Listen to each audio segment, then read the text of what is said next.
What's going on, guys? Jamie Macon. I am the husband. And today, we're doing a collab. Who are we doing a collab with?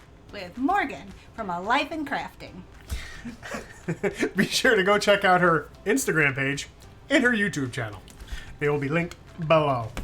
So Morgan's just kind of the cutest person she ever. is. She does that on every one of person. It's awesome. And we giggle. We love it. When we watch her videos, we point along. We do it with you, Morgan. Go watch her video. We're going to link it below. But you'll love her. So, for this one, we both started with the little balsam wooden star from the Dollar Tree. And then from there, do whatever you like. Mm-hmm. So, we are going to paint ours with a royal blue. Navy blue. I apologize. There's a big difference between royal and navy. Very big difference. I have no clue what it is, but I hear there's a difference. So, deep and dark or bright and vivid. Big that's difference. the difference.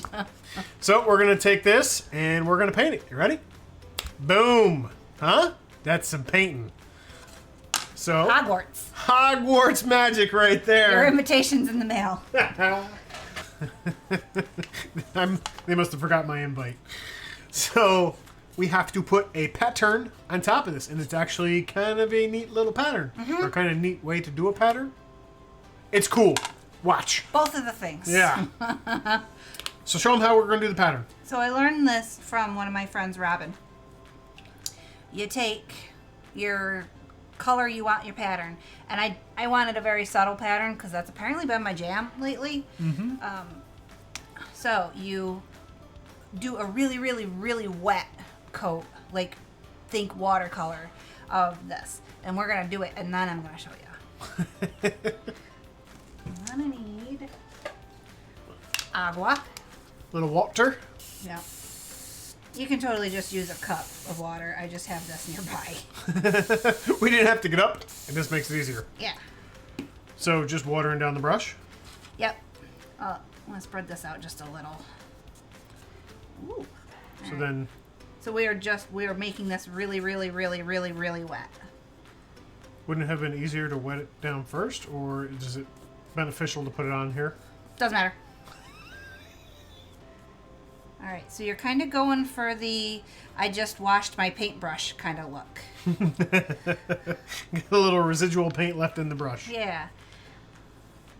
It's soaking wet, which is okay because where we're getting the pattern from is our paper towels. So. Pro tip, when you're going to lay this down, if yours says Bounty or says anything else on there, try not to put that. Unless you want to, advertise for Bounty, then stick Bounty right front and center. Yeah. All right. So we're going to use a couple pieces here, I think, because I can't seem to get any that aren't patterned or printed. So I got Bounty here and here. So we're going to avoid those spots. I'm going to literally just lay it down on the paint. Real gentle press on top. Yep. Don't push, don't move it. Because the more you pull up, the more paint you pull up, the more pattern you see. All right. Let's see what we got.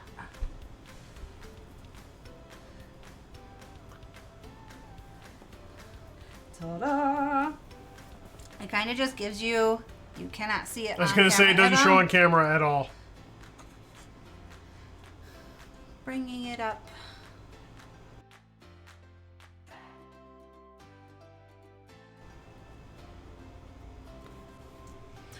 Okay, so we dried it, and it really still doesn't show up on camera. Yeah, I was going for a very subtle difference in color. And we got a very subtle difference. I got it. So subtle you can't see it.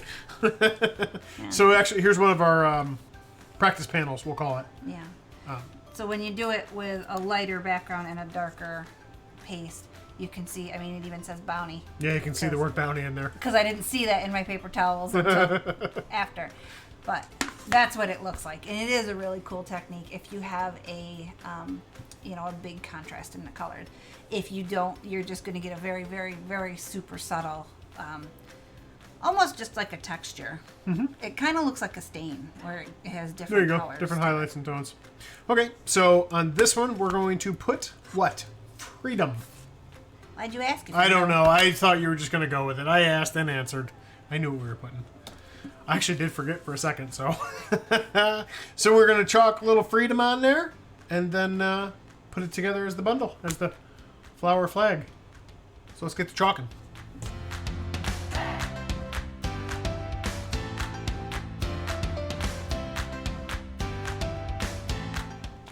Okay, you ready? Because this is the coolest part. We're going to bring it right up.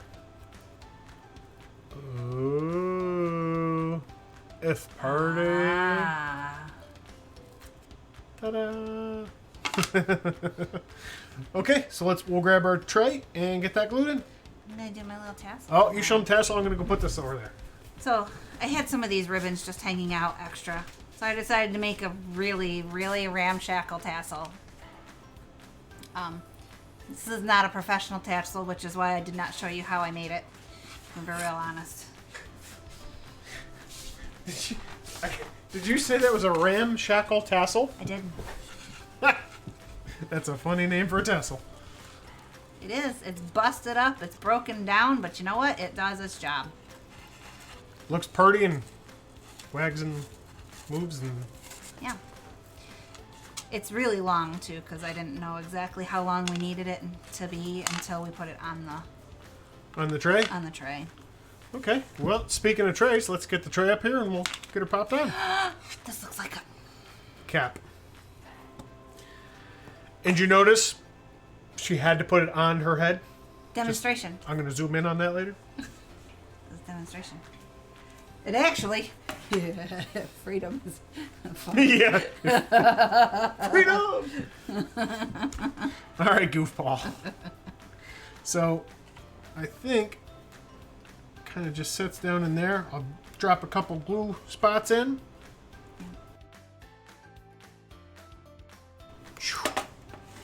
All right, so the star is on the flag. Now it's time to do the stripes. And we are going to use Sola Wood Flowers Dun, for dun, dun. the stripes. These are ones that we actually dyed ourselves with the chalk paste. And there's a video, I'll link it up here, with the recipe and how to dye them and all the different stuff right in there you guys can check out. One thing I did do differently with these ones than in that video is, so this is candy apple chalk paste. Because sometimes when you water down red, it turns pink, I doubled the amount of paste. And I actually dunked them twice just to be sure. But I didn't wait until they were like completely dry in between. I dunked them, let them sit for a couple minutes. Like I went through and dunked every one of them, and then as soon as I was done with the last one, I just started back over again. And they came out perfect. Yeah, they actually got darker as they dried. So if you're doing it and you dunk them and you're like, oh, it's too light, let it dry for a little while because it actually darkens a little bit. Yep. So, okay, let's, we're going to start with red on the top row, right? Both the top and the bottom are going to be red. Okay. I'll tell you what, you hand me one, I'll glue it, and then you place it. How's that sound? We'll have a little system. Okay.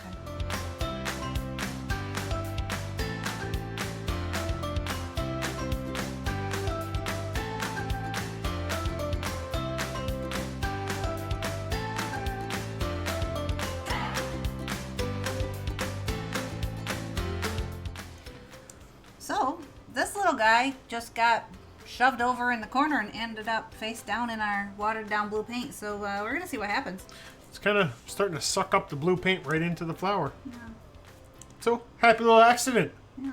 I mean, it fell on the edges, so it's soaking it in a bit, and it's kind of cool. So, we're going to let it do it. I mean, we're going to help it do it. I don't think we had a choice. It was doing it. All right, so there is our happy little accident. Just like Bob Ross, sometimes the happy little accidents turn into cool little trees. Look, it's really neat. It's soaking it up and going up the veins, because, I mean, they're wood. They're wood flowers, so. Right. It's actually sucking it right up into the wood. Yeah. So there was our project and a happy little accident on it. Yeah, and I'm not done with the accident. So come over to our Instagram because I have more ideas to play with this exact flower. Awesome. Well, be sure to go check out Morgan. She made a cool project, I'm sure. And she's super fun to hang out with, too. So if you guys like this one, throw us a thumbs up. If you enjoyed yourselves, come back, hang out, subscribe. Come see all the craziness that happens. Awesome. Thanks, guys. We'll see you on the next one.